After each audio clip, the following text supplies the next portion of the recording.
Eddie, a couple of lines coming out the WBC convention over in Cancun whilst we've been away. I don't know if you've had a chance to see the DIllian Whyte ruling. What your response was to that he won't get a shot at Deontay Wilder, if it is Deontay Wilder, until February 2021? Yeah, I woke up to that this morning. I thought someone had reported it wrong. So our guys are in Cancun at the convention. I'm going to talk to them after this press conference, and I don't understand it. I mean, we've had a ruling where he fights the winner of Wilder Fury, which takes place in February, and now apparently it's 2021. But it's all irrelevant because they're probably just going to make Deontay Wilder franchise champion anyway. So like the whole thing's just bizarre. Similar situation with Devin Haney, where he's been working hard to get himself up the world rankings because he wants a shot at Lomachenko, and he's got to that mandatory position, and now that's evaporated. How can you chase greatness if once you get there you can't actually touch the greatness and give yourself a chance against it? So I don't understand it. Devin Haney is world champion. We're all delighted, and I don't worry about him so much because he's so young and he's going to create his own legacy of beating all the top guys, but he would rather fight Vasily Lomachenko than be given this world championship status. Do you think it robs him of that dream moment of and the new, the crowning moment from whoever the MC is? Of course it does, and Devin will be in though. He'll get those moments in his career, but you start getting criticism. I looked at his Twitter feed. Oh, you're not a real world champion. It's not his fault. He's worked his way up there. He's won an interim world title, and they've elevated him to world champion. So congratulations, he's our guy. He's world champion.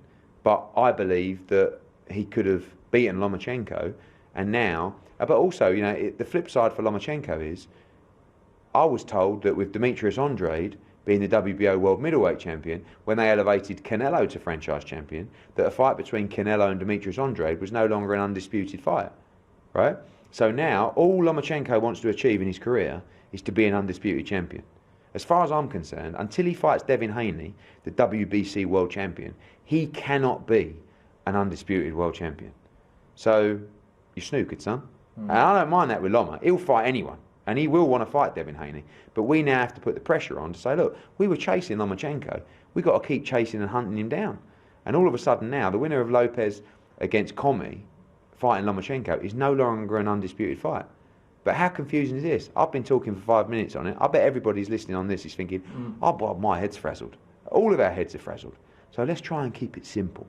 Yeah. One of the impacts, I suppose, from that ruling is that for a long time you wanted to get AJ into an undisputed position. Does that ruling, even if AJ beats Ruiz, does that mean that there wouldn't be an undisputed fight between Wilder and AJ down the line? If he was moved to franchise champion, which I believe the winner of Wilder Fury, if it happens, will be elevated to franchise champion. But again, the whole point, the creme de la creme is to have unified fights and undisputed fights. And I think that's being taken away from the sport because the WBC champion, Jamel Charlo is the WBC world middleweight champion. He's in the same position as Devin Haney. He would rather fight Canelo, so order the fight. But you're protecting those key champions. If you're franchise champion, if you lose, you're still franchise champion.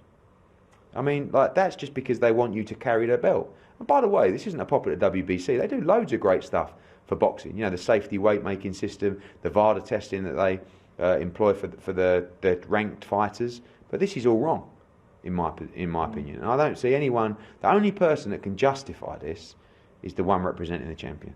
So Bob Arum says, this is great. Why should Lomachenko fight a mandatory? Well, how's that motivating young fighters to try and climb their way up against the rankings to fight great fighters? Now you've got no chance of fighting a great fighter unless the public want it or you're in the same camp as that fighter. Too many politics. On AJ in Saudi, because it's in neutral territory, the British Border Control will have some say, but has anybody spoke to you about judges and where judges will come from, and will the referee and judges all be neutral, or will you have a say on that? Yeah, all that stuff's in the contract. So the judges, it'll be a neutral judges, neutral referee, same kind of setup as the first fight, and there'll be a representative from the British Boxing Border Control on the Saudi Commission, and there'll be a representative from Tom Brown Promotions and Ruiz's team appointed on the commission as well. So that's all great. We've been sent a list of judges from the governing bodies that will be selected by the commissions, Saudi Commission, Ruiz's guy, that all get together, and anyone can object to an appointment of an official, and that could be put forward for change. But all neutral officials and a similar set up to the first fight. See you announcing some or confirming some fights on that bill. Will Kell Brook feature in Saudi? Possibly. I mean, we're working on Kell Brook possibly being on that card. Of course, Michael Hunter against Alexander Povetkin, great heavyweight fight, will be co-main event on that card. Scott Quigg against John O'Carroll as well, which is a great fight. Sissoko against possibly Sam Eggington on that card as well. So putting it all together, be a final announcement either this weekend or early next week, and shaping up to be another huge night. Callum Smith looks like he's lined up a unification with David Benavidez. Oh, in 2046. I mean, that was another ruling at the convention where I sat in that convention a year ago today and asked that Callum Smith be ordered to fight David Benavidez. Callum Smith has had 13 WBC World Championship championship fights, and when he went into the series, we were told that as a diamond champion, they'd make him against the champion. And last year at the convention, I requested that Callum Smith fight David Benavidez. David Benavidez has just failed a drugs test, so it was put on ice, and then he had to fight Yildirim, and it was all a mess. And now went back this year and said, please, we've had another 2 WBC fights. Can Benavidez now fight Callum Smith?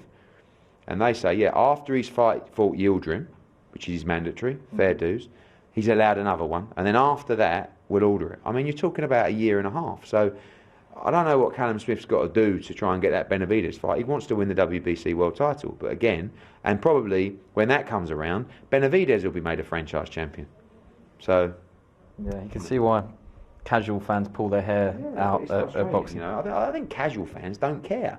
The truth is that who it infuriates is the people that follow boxing and understand the system and know the champions. Casual fans just want to see a great fight. Yeah. If they say to you, "Who's world champion?" you'll be like, "Well, what world champion do you mean?" They almost don't care. Do you think a casual fan cares if there's a WBC silver belt on the line between Chisora Price on Saturday night? No. No, of course. If there's a world title on the line for that fight, it's a major world heavyweight championship with 2 British fighters. They don't an intercontinental or whatever. The paying public want to see a great fight. They want to see great entertainment, and that's actually refreshing from them. Say, oh, those belts are just too good. Don't worry, just give me a good fight. So maybe that's a lesson we've got to learn. Yeah, just start your own governing body. The Eubank Jr news was coming out yesterday against Matt Korobov. Does that mean that a defeat in that would scupper any big unifications against your fighters in Billy Joe and Callum if they come through? I don't call it a unification. He's IBO world champion, which, again, I respect the IBO. You cannot unify with the IBO against another title, But Chris Eubank Jr was supposed to fight 3 times this year. He hasn't fought since February. He hasn't been injured, he hasn't been out. And now he fights a guy in Matt Korobov, who's a good fighter, who no one's ever heard of. He's fighting on December 7th, same night as AJ. No one's going to be watching, no one's going to be in the arena. And he might lose. We're trying to offer him proper world championship fights against Billy Joe Saunders, Callum Smith, Demetrius Andrade. And he's now in a fight where if he loses, they're all gone. So I was just frustrated yesterday. I'm not criticising him for having a tough fight, because for me, he's going to lose the fight.